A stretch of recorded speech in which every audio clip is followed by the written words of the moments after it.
11월 30일 화요일 글로벌 마켓 헤드라인입니다. 바이든 대통령이 오미크론에 따른 추가 봉쇄 조치는 없을 것이라고 말했습니다. G7 보건장관은 오미크론 변이가 세계적 위협이라며 긴급 행동이 필요하다고 강조했습니다. 화이자 CEO는 자사 경부용 치료제가 오미크론 변이에 효과가 있을 것이라고 자신했습니다. 미국 에너지 특사가 바이든 대통령의 비축유 추가 방출 가능성을 언급했습니다. 바이든 대통령이 공급망과 물가를 논의하기 위해 소매업체 CEO를 초청했습니다. 미국 상무부 장관이 반도체 지원법 처리를 촉구했습니다. 아마존 리테일 CEO가 올해 말까지 페덱스와 UPS를 추월할 것이라고 밝혔습니다. 닛산이 향후 5년 동안 전기차 사업에 2조 엔을 투자할 계획입니다.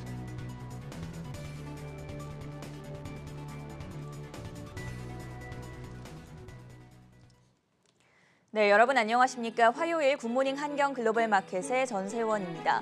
지난주에 오미크론 변이 바이러스 여파에 일제히 2% 넘게 큰 폭으로 하락했었던 뉴욕 증시가 오늘은 모두 다 반등에 나서주고 있습니다. 나스닥 지수가 2% 넘게 강세를 나타내고 있고 S&P 500 지수도 1.5%가량 상승하고 있는데요. 바이든 대통령이 오미크론에 따른 추가 봉쇄 조치는 없을 것이다. 사람들이 백신을 맞고 있고 또 마스크를 잘 쓰고 다닌다면 락다운은 필요 없을 것이라고 강조했습니다. 이에 따라서 오늘 증시 오름세를 나타내고 있는데요. 먼저 자세한 장중 흐름은 강수민 캐스터가 전해드립니다. 네, 미국 증시 특징주 살펴보겠습니다. 뉴욕 증시 3대 지수는 신종 변이 바이러스 오미크론에 대한 우려가 진정되면서 반등에 성공했고 모두 상승하고 있습니다. 네, 다우지수와 S&P 500 지수 모두 상승하고 있는데요. 다우지수는 0.8%, 나스닥 지수는 2%대로 가장 큰 상승폭을 보이고 있습니다. 또 테슬라와 마이크로소프트, 아마존, 애플 등의 대형 기술주들이 모두 좋은 흐름을 보이고 있습니다. S&P 500 지수도 1.5%대 상승하고 있습니다. 투자자들은 변이 바이러스 오미크론의 확산 속도와 또 치명률 그리고 그에 따른 경제적 여파를 주시하고 있습니다. WHO는 오미크론의 위험성과 확산 우려에 대해 경고했습니다. 다만 세밀한 분석 결과는 몇 주의 시간이 더 소요되기 때문에 계속해서 상황을 지켜봐야 할 것 같습니다. 한편 남아공의 오미크론을 처음 발견한 쿠체 박사는 오미크론의 감염 증세가 다른 변이 바이러스와 비교했을 때 극도로 경미하다고 전했는데요. 또 바이든 미국 대통령은 추가 봉쇄 조치를 하지 않을 것이라고 밝히면서 오미크론에 대한 투자자들의 우려는 다소 진정된 것으로 보입니다. 이어서 섹터별로 살펴보겠습니다. 오늘 장에서는 11개 섹터 모두 상승하면서 좋은 흐름 보이고 있습니다. 기술주가 3% 가까이 오르면서 가장 좋은 흐름 보이고 있고요. 마이크론을 제외하고 모두 하락했던 반도체주들도 오늘 장에서는 모두 상승하고 있습니다. 엔비디아와 퀄컴은 4%대 상승하고 있고 AMD와 브로드컴도 3%대 오르고 있습니다. 이미 소비재와 부동산주, 유틸리티주 모두 2% 가까이 오르고 있고요. 오미크론 확산 소식에 크게 하락했던 에너지주들도 다시 회복하면서 초록불을 켜고 있습니다. 아직 마스터카드와 페이팔, 뱅크 오브 아메리카 등이 마이너스권에 있긴 하지만 금융주들도 점차 회복하는 모습입니다. 10년물 국채금리가 반등하면서 1.5%대로 올라오고 웰스파고 등이 상승한 모습입니다. 그럼 바로 이어서 개별 특징주 살펴보겠습니다. 오미크론에 대한 우려가 진정되면서 관련주들은 희비가 엇갈리는 모습입니다. 먼저 백신주 흐름부터 살펴보겠습니다. 금요일장 20% 가까이 급등했던 모더나는 오늘장에서도 11% 상승하며 그 상승 랠리를 이어가고 있습니다. 모더나는 오미크론에 대한 백신 개발이 빠르면 내년 초에 가능하다고 전했습니다. 추수감사절 연휴부터 수백 명의 직원들이 연구를 시작한 상황입니다. 다만 머크는 계속해서 하락하고 있습니다. 시티그룹은 머크에 대한 투자 의견을 매수에서 중립으로 하향 조정했습니다. 먹는 코로나 치료제의 낮은 효능 등을 이유로 목표가도 105달러에서 85달러로 하향했습니다. 해당 소식에 오늘장 6%대 떨어지고 있습니다. 오미크론 확산 소식이 지난 금요일장 집콕주들의 상승을 견인했는데 오늘장에서는 그 투자 심리가 완화되면서 다소 떨어지고 있습니다. 준 비디오는 1%대 하락하고 있습니다. 다음은 트위터입니다. 트위터의 창업자이자 CEO인 잭 도시가 CEO에서 물러난다고 밝혔습니다. 2022년 주주총회까지는 이사회 멤버로 남아있을 예정입니다. 후임은 CTO를 맡고 있는 파라그 아그라왈로 결정됐습니다. 해당 소식에 오늘장 트위터 오름세를 보이다가 현재는 2%대 하락하고 있습니다. 애플도 살펴보겠습니다. HSBC가 애플의 목표가를 140달러에서 145달러로 상향 조정했습니다. 투자 의견은 중립으로 유지했고 아이폰과 아이패드에 대한 강한 수요를 긍정적으로 평가했습니다. 오늘장 애플 2.4%대 오르고 있습니다. 다음은 테슬라입니다. 일론 머스크가 전 직원에게 차량 인도 비용을 절감할 방안을 찾으라고 촉구했습니다. 또 테슬라는 독일에 위치한 유럽 내 첫 공장에서 생산을 조만간 시작할 예정입니다. 해당 소식에 오늘장 테슬라 5% 가까이 오르고 있습니다. 이어서 이베이입니다. 이베이가 스니커즈의 진품 여부와 품질을 판별해주는 사업인 스니커콘 디지털을 인수했다고 전했습니다. 고객의 구매 만족과 이베이 내 스니커즈 시장의 확장에 도움이 될 것이라고 밝혔습니다. 하지만 해당 소식에 오늘장 2%대 떨어지고 있습니다. 다음은 아마존입니다. 아마존 리테일 CEO는 아마존이 올해 말까지 UPS와 페덱스를 제칠 것이라고 밝혔습니다. 또 아마존의 자체 패키지 운송이 빠르게 성장하고 있다고 전했습니다. 해당 소식에 오늘장 아마존 2% 오르고 있습니다. 마지막으로 비트코인 소식 살펴보겠습니다. 비트코인 거래 가격이 상승세로 전환하면서 57,000달러를 돌파했습니다. 코인베이스도 따라서 오름세 보였는데요. 5.7% 오르고 있습니다. 이어서 국제유가 살펴보겠습니다. 국제유가는 작년 4월 이후 가장 큰 폭으로 장중에 반등했습니다. 오늘장 WTI 가격은 1.4% 상승하며 69달러 선에 거래되고 있고요. 브렌트유는 소폭 상승하며 72달러 선에 거래되고 있습니다. 전문가들은 오미크론에 대한 공포심으로 유가가 10% 넘게 추락한 것이 과하게 떨어진 것이라며 따라서 다시 상승 흐름을 나타내고 있는 것이라고 분석했습니다. 한편 미국의 에너지 특사는 미국의 추가 비축유 방출 가능성을 시사하기도 했습니다. 마지막으로 금 가격도 살펴보겠습니다. 오미크론에 대한 공포심으로 안전 자산 선호 심리에 금 가격은 상승했었는데요. 오늘장에서는 오미크론 우려가 다소 진정되면서 금 가격이 다시 하락세로 접어들었습니다. 0.2% 내린 1,783달러 선에 거래되고 있습니다. 지금까지 미국 증시 특징주였습니다. 24시간 잠들지 않는 해외 투자 뉴스를 전해드리는 굿모닝 한경 글로벌 마켓 시간입니다. 오늘도 홍성진 그리고 이혜은 외신캐스터와 함께하겠습니다. 어서 오세요. 하루 만에 뉴욕 증시가 그래도 반등에 나서줘서 좀 다행이다라는 생각이 드는 출발이었습니다. 함께 오늘의 첫 번째 뉴스부터 체크해 보시죠. 네, 바이든 대통령의 발언이 오늘 증시 상승 재료가 됐습니다. 홍성진 캐스터, 추가 봉쇄 조치는 없을 것이다라고 못을 박았죠. 네, 그렇습니다. 바이든 대통령이 오미크론 변이 바이러스에 따른 추가 봉쇄 조치가 없을 예정이라고 밝힌 것으로 확인됐습니다. 현지 시간 29일 CNBC는 바이든 대통령이 최근 유럽의 일부 국가들과는 다르게 오미크론에 따른 락다운 조치를 시행하지 않을 것이라고 전했는데요. 봉쇄 조치 대신에 추가 부스터샷 접종으로 오미크론 사태를 해결할 예정이라면서 이에 따라 일부 여행주들이 다시 반등할 여지가 생겼다고 평가했습니다. 지난 주말 오미크론 변이 바이러스가 남아프리카 공화국에서 처음 보고된 이후에 전 세계적으로 오미크론에 대한 불안감이 확산된 상태입니다. 이를 두고 바이든은 기자회견에서 오미크론이 미국에 도달하는 것은 시간 문제일 것이라고 전했는데요. 그럼에도 철저한 방역 수칙과 부스터샷으로 오미크론 확산을 막을 수 있다면서 일부 국가들과는 다르게 미국은 락다운 조치를 시행하지 않을 것이라고 강조했습니다. 또 이와 관련해 앤서니 파우치 소장 역시 비슷한 의견을 밝혔는데요. 파우치는 추가적인 봉쇄 조치는 불필요할 것이라면서 방역 수칙 강화를 통해 오미크론 사태를 충분히 해결할 수 있을 것이라고 전했습니다. 다만 국민들의 여행 제한은 어느 정도 필요할 것이라면서 제약사들이 오미크론 전용 백신을 개발할 때까지 국민 개개인이 조심해야 한다고 덧붙였습니다. 이렇게 바이든 대통령이 추가 봉쇄 조치가 없을 것이라고 못을 박으면서 일부 전문가들은 여행 및 항공주들에게도 희망이 생겼다고 분석했습니다. 앞서 여행주들은 지난주 오미크론이 공식 발표된 이후에 일제히 급락한 바 있는데요. CNBC는 여행주에게도 반등의 여지가 생겼다면서 모더나와 화이자 등을 비롯한 제약사들이 백신 개발에 성공할 경우 다시 올라갈 가능성이 커졌다고 진단했습니다. 한편 오미크론 사태가 미 증시에 미치는 영향이 제한적일 것이라는 분석도 나오고 있습니다.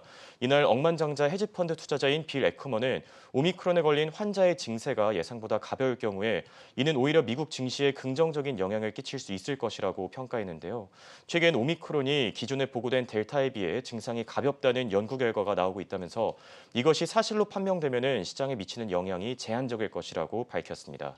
또 증시 강세론자로 알려진 톰 리 역시 비슷한 입장을 전했는데요. 톰 리는 최근 오미크론으로 타격을 받은 미국 증시가 연말까지 강한 랠리를 보일 것이라면서 V자형 반등 그래프를 나타낼 가능성이 커졌다고 분석했습니다.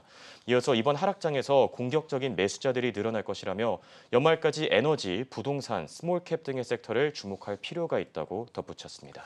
오늘 S&P 500 내 11개 섹터 모두 다 상승하고 있는데 그중에서도 특히나 반도체와 기술주들이 강한 흐름을 보여주면서 IT 섹터가 가장 크게 오르고 있습니다. 의외로 여행 관련주들 좀 항공주들은 빠지는 흐름을 나타내고 있고요. 백신주 가운데서는 모더나가 오늘도 10% 넘게 급등한다는 점 참고해 보시면 좋겠습니다. 두 번째 이슈로 넘어가 보시죠. 네, 블랙 프라이데이에 이어서 사이버 먼데이 매출도 감소할 것으로 전망된다고 합니다. 이혜은 캐스터 지금 미국에서 사이버 먼데이 진행 중이죠. 혹시 쇼핑하셨을까요? 네, 저도 딱히 뭔가를 사진 않았는데요. 네, 로이터 통신에 따르면 미국 소매업체들은 미국 사이버 먼데이 기간 동안 최대 113억 달러의 온라인 매출을 올릴 것으로 예상했습니다. 글로벌 공급망 붕괴로 할인율이 감소하고 소비자의 선택의 폭이 제한되었기 때문에 올해 매출은 작년보다 감소할 것이라고 봤습니다. 미국 소매산지들은 재고 부족과 공급 가격이 증가하자 크리스마스 시즌을 앞두고 마진율을 높이기 위해 할인 행사 기간을 확대했는데요. 어도비 애널리틱스의 자료를 보면 블랙 프라이데이 기간 동안 온라인 소비가 사상 처음으로 감소한 것으로 나타났습니다. 따라서 소매상들은 이러한 시도는 블랙 프라이데이 매출에 영향을 준 것으로 보고 있는데요. 어도비 추산에 따르면 이번 사이버 먼데이 매출은 102억에서 113억 달러 사이가 될 것으로 예상하고 있습니다. 지난해 사이버 먼데이 매출은 108억 달러였는데요. 2020년 매출 증가율이 2019년보다 15% 가까이 급증한 것과 비교하면 올해 전년 대비 성장률은 비교적 평탄할 것으로 풀이된다고 로이터 통신은 분석했습니다. 이외에도 로이터는 사이버 먼데이를 둘러싼 소셜미디어의 흥분도 식고 있다고 했습니다. 구체적으로 로카프 세일즈포스 소매 담당 부장은 사이버 먼데이는 디지털 업계에 매우 중요한 역할을 하고 있지만 이를 둘러싼 흥분은 우리가 봐왔던 것보다 매우 조용하다고 했습니다. 또 세일즈포스에 따르면 사이버 먼데이까지 이어지는 한 주 동안 미국의 할인율은 작년보다 평균 8% 낮았습니다. 하지만 로이터는 오미크론 변종이 경제 재개에 대한 불확실성을 촉발한 것처럼 연말 소비 지출에 미칠 영향을 아직 예단하기는 이르다고 덧붙였습니다. 바이든 대통령이 공급망과 물가를 논의하기 위해서 소매업체들 CEO를 초청해서 만났다고 하던데 이 같은 소식은 또 소매업체들 기업들에 어떤 영향을 줄지 같이 확인을 해보시면 좋겠습니다. 세 번째 뉴스 체크해 보겠습니다. 바이든 대통령이 비축유 추가 방출을 할까 미국의 에너지 안보 보좌관이 여기에 대한 발언을 내놓았죠. 홍성진 캐스터, 비축유 발음이 상당히 어려운데 계속 나오고 있어요, 뉴스가. 네, 오늘은 어떤 소식이었을까요? 네, 바이든 행정부가 추가적인 전략 비축유를 방출할 수 있다는 보도가 전해진 것으로 확인됐습니다. 현지 시간 29일 CNBC는 바이든 대통령의 에너지 안보 보좌관인 아모스 호우슈타인이 미국이 필요한 경우에 전략 비축유를 추가로 내보낼 수 있다고 전했는데요. 국제유가를 진정시키기 위해 미국이 모든 수단을 동원할 예정이라면서 동맹국들의 참여도 더욱더 중요해졌다고 밝혔습니다. 앞서 지난 23일 바이든 대통령은 국제유가 상승세를 억제하기 위해 동맹국들과 전략 비축유를 방출하겠다고 발표한 바 있습니다. 당시 바이든 대통령은 미국이 역대 최대 규모의 비축유 방출을 결정했다면서 총 5천만 배럴의 비축유를 방출할 것이라고 밝힌 바 있는데요. 여기에 오늘 바이든 행정부의 에너지 안보 보좌관이 직접 나서서 향후 추가적인 방출이 있을 수 있다고 예고한 것으로 나타났습니다. 이를 두고 호우슈타인은 미국에게는 충분한 전략 비축유가 있다면서 오펙 플러스가 증산 규모를 늘리지 않을 경우에 미국도 적절한 조치를 취할 것이라고 전했는데요. 미국에게는 국제유가를 진정시킬 수 있는 유연한 무기와 또 능력이 있다면서 동맹국들과의 협조를 통해 국제유가를 진정시키는 데 앞장설 것이라고 덧붙였습니다. 한편 바이든 행정부의 이 같은 노력에도 불구하고 국제유가가 연말까지 계속 오를 것이라는 전망이 나오고 있습니다. 이날 JP모건은 최근 오미크론으로 인해 10% 넘게 하락한 브렌트유가 내년에는 배럴당 125달러에 이를 것이라고 전했는데요. 국제유가 상승세가 여기서 멈추지 않을 것이라면서 2023년에는 최대 150달러까지 치솟을 수 있다고 분석했습니다. 이어서 국제유가를 진정시키기 위해서는 오펙 플러스의 역할이 중요하지만 최근 오미크론 변이 바이러스로 인해 오펙 플러스가 증산 규모를 줄일 가능성이 커졌다고 진단했는데요. 향후 국제유가 시세가 다음 달에 있을 오펙 플러스 회의에 달려 있다면서 오펙 플러스가 증산 계획을 철회할 경우 국제유가 고공행진이 이어질 것이라고 전한 점 참고하시기 바랍니다. 지난주에 WTI 가격이 오미크론 변수에 따라서 13% 급락하면서 70달러 네, 밑돌았었는데 그렇죠. 오늘 반등에 성공하고 있기는 하지만 아직 70달러 아래에서 거래 중이라는 점 확인해 봤습니다. 네 번째 이슈 넘어가 보시죠. 네, 아마존 리테일 CEO가 페덱스와 UPS를 추월할 것으로 전망된다라는 긍정적인 전망을 내놨습니다. 이에 따라서 오늘 아마존의 주가가 2% 넘게 강세 보여주고 있는데요. 이혜은 캐스터가 짚어주시죠. 네, 아마존이 UPS와 페덱스를 제치고 미국 최대 배송 서비스가 될 준비가 됐다고 밝혔습니다. 데이브 클락 아마존 소매사업부 최고 경영자는 현지 시각 29일 CNBC와의 인터뷰에서 22년 초 혹은 올해 말까지 아마존이 세계 최대 운송업체 중 하나가 될 것으로 기대한다고 말했습니다. CNBC는 해당 소식을 전하며 아마존이 2013년에 있었던 휴일 배송 실패 이후 꾸준히 물류와 주문 처리 사업을 구축해왔다고 했습니다. 또 현재 아마존의 목표는 소비자의 소포가 문 앞에 도착하기까지의 전 과정을 더 잘 제어하는 것이라고 언급했는데요. 아마존은 현재 수천 개의 라스트마일 배송 회사와 항공, 트럭, 선박 네트워크를 감독하고 있다고 언급하며 화물을 신속하게 운송할 수 있는 창고와 항공 허브가 전국에 산재하고 있다고 했습니다. 또 아마존은 자체 패키지 운송 비율이 빠르게 성장하고 있다고 했는데요. 뱅크 오브 아메리카는 지난 2019년 아마존이 자체 패키지의 58%를 배달하며 미국 내 네 번째로 큰 배달업체가 될 것이라고 예측했는데요. 이 수치는 지난 8월 66%까지 늘어났습니다. 또 지난 11월 19일 CNBC 보도 내용에 참고하면 이 수치는 72%까지 늘어난 것으로 확인됩니다. CNBC는 또 아마존의 자체 배송이 팬데믹 공급망 위기, 또 노동력 부족 등 최근 악재들로 어려워진 올해 연말 쇼핑 기간 동안 주요 이점이 되었다고 평가했습니다. 이외에도 월스트리트 저널은 아마존이 연말 쇼핑 시즌을 대비하기 위한 준비가 다 끝났다며 코로나19 이후 물류 배송 능력을 2배 가까이 늘렸다고 29일 보도했는데요. 이외에도 아마존 배송센터에 도착한 소포 98% 이상이 다음 날 소비자의 문 앞에 도착했다며 아마존의 배송 능력을 강조했습니다. 네, 바로 이어서 다섯 번째 소식으로 넘어가 보겠습니다. 전기차에 대규모 투자를 하겠다. 닛산 쪽 내용입니다. 오늘 테슬라를 비롯해서 리비안, 루시드 다 상승하고 있는데 닛산에서는 어떤 소식을 공개했습니까? 네, 일본 닛산차가 현지 시각 29일 향후 5년간 전기차 개발에 약 2조 엔을 투자하겠다고 발표했습니다. 일본 자동차 업계는 그간 미국 및 유럽의 자동차 업계에 비해 전기차 분야에 소극적으로 대응해 왔는데요. 네, 이와 관련해 우치타 마코토 닛산 시장은 이날 온라인 기자회견을 열고 2030년까지 신차 가운데 전기차와 하이브리드 차를 합친 비율을 50% 가까이 끌어올리겠다고 발표했습니다. 이를 위해 2026년까지 5년간 전기차 신차 개발에 약 2조 엔을 투자하겠다고 강조했습니다. 또 2028년까지 차세대 배터리인 전고체 전지를 탑재한 전기차를 시장에 내놓는다는 계획도 발표했습니다. 로이터 통신은 현지 시각 29일 해당 소식을 보도하며 닛산의 전기차 소식이 시장을 그리 놀라게 하지 않았다고 보도했는데요. 전기차 개발 부분에 이미 다른 경쟁자들이 많고 또 닛산은 이보다 뒤처져 있다고 지적한 겁니다. 오타니 마사유키 일본증권 수석 애널리스트는 이와 관련해 현재 새 변이 바이러스가 자동차 생산에 악영향을 줄 것이라고 하는 우려가 만연해 있다고 했는데요. 따라서 닛산의 장기 계획이 이런 시점에 나온 점과 또 투자가 매우 증가한 점이 우려스럽다고 말했습니다. 전기차 시장은 한편 점점 커지고 있습니다. 국제에너지기구에 따르면 전체 자동차 시장은 6분의 1로 축소되었음에도 불구하고 2020년 전 세계적으로 전기자동차 신규 등록은 41% 가까이 증가했다고 했는데요. 또 이달 글래스고에서 열린 UN 기후정상회담에서 제너럴 모터스와 포드 등 주요 자동차 제조업체들이 2040년까지 기존 화석연료를 차량을 단계적으로 폐기하겠다는 선언문에 서명했습니다. 또 닛산의 경쟁자인 도요타도 배터리 생산을 늘리고 있다고 했는데요. 이렇듯 전기차 시장은 커지고 있는 만큼 앞으로 각 자동차 기업의 전기차 관련 행보 예의주시하시면 좋을 것 같습니다. 일본 닛산차가 향후 5년 동안 전기차에 2조 엔, 그러니까 2,000조 정도 될 거겠죠. 투자 예정을 밝혔는데 다른 경쟁자들에 비해서는 다소 뒤처졌다라는 로이터 통신의 보도까지 참고해 보시면 좋겠습니다. 오늘의 마지막 소식입니다.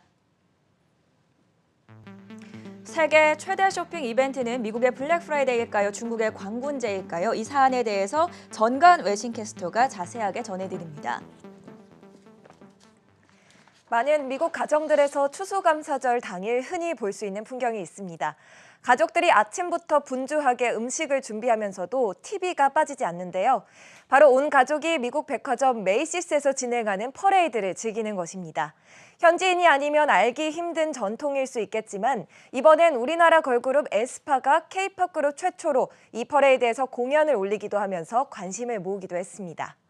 코로나19 유행 때문에 2년 만에 다시 열린 이번 행사에는 참가자와 진행 요원만 6,500명이 동원됐고 행사를 직접 관람하러 온 사람들로 맨해튼 거리에는 발 디딜 틈이 없었다고 하는데요. 그런 만큼 미국의 부활을 상징하는 듯 했다는 평가들이 이어졌습니다.